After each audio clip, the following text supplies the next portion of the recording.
एक संत ने एक द्वार पर दस्तक दी और आवाज लगाई, भिक्षाम देहि। एक छोटी सी लड़की बाहर आई और बोली, बाबा हम गरीब हैं, हमारे पास देने को कुछ भी नहीं है। संत बोले, बेटी मना ना कर, अपनी आंगन की धूल ही दे दे। लड़की ने एक मुट्ठी धूल उठाई और भिक्षा पात्र में डाल दी। शिष्य ने पूछा, गुरुजी धूल भी भिक्षा है? संत बोले, बेटा अगर ये आज ना कह देती तो कभी दान ना दे पाती। धूल दी तो क्या हुआ, दान देने का संस्कार तो पड़ गया। आज धूल दी है तो उसमें दान देने की भावना तो जागी।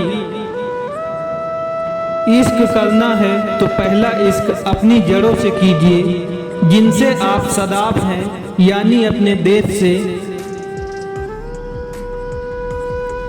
दूसरा उस दरखत से कीजिए जिसकी छांव ने आपको पाला पोसा, यानी अपने परिवार से। और तीसरा अपने आप से। फिर चौथे इश्क इच्छा हो तो उससे कीजिए जिसे आपके तीनों इश्कों से इश्क हो जाए। रोटी पर घी और नाम के आगे जी लगाने से स्वाद और इज्जत दोनों बढ़ जाती है। किसी को स्नेह देना सबसे बड़ा उपहार है और किसी से स्नेह पाना सबसे बड़ा सम्मान है। धन और यौवन पर कभी अहंकार ना करो, ये दोनों ही स्थायी नहीं है।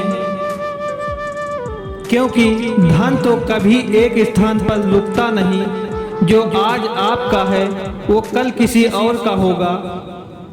और यौवन तो आज तक किसी के लिए नहीं रुका, देखते ही देखते वह आपको वृद्धावस्था में छोड़कर चला जाएगा। इसीलिए समय रहते अपने धन का सदुपयोग करें, दान धर्म करें और यौवन की ऊर्जा से मानव कल्याण के लिए शुभ कार्य करें। यदि आप किसी के सुख का कारण नहीं बन सकते तो किसी के दुख का कारण भी मत बनिए, क्योंकि दुख भोगने वाला व्यक्ति आगे चलकर सुखी हो सकता है, पर दुख देने वाला व्यक्ति कभी सुखी नहीं होता। लोगों के दिल से निकली हुई आह हमेशा रास्ते में रुकावट ही पैदा करती है। यह हमेशा याद रखना कि कर्म आपकी छाया बनकर हमेशा आपके साथ रहेगा। जीवन की चुनौतियों में यदि सफल होना चाहते हो तो बल के स्थान पर बुद्धि का प्रयोग करो, क्योंकि बल आपको केवल लड़ना सिखाता है किंतु बुद्धि जीतना सिखाती है। जिस प्रकार दुर्योधन ने वासुदेव कृष्ण से उनकी नारायणी सेना मांगकर बल को चुना और अर्जुन ने स्वयं श्री कृष्ण को मांगकर बुद्धि को चुना, परिणाम सबके सामने है। जब बुद्धि का प्रयोग करके बल को सही दिशा दी जाती है तो जीत अवश्य होती है। हर इंसान के पास इच्छाएं होती हैं, ढेर सारी इच्छाएं। इच्छाओं का होना कोई बुरी बात नहीं है।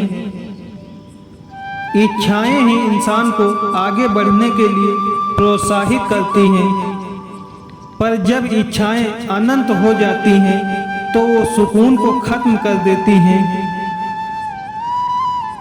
इसीलिए इच्छाएं इंसान के वश में होनी चाहिए, इच्छाओं के वश में इंसान नहीं।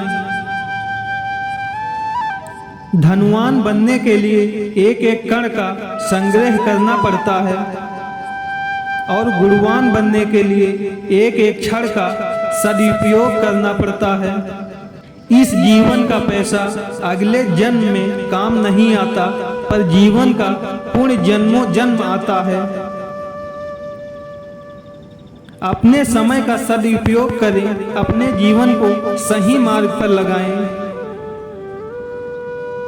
फिर मिलेंगे दोस्तों अगली वीडियो के साथ। तब तक के लिए अपना ख्याल रखना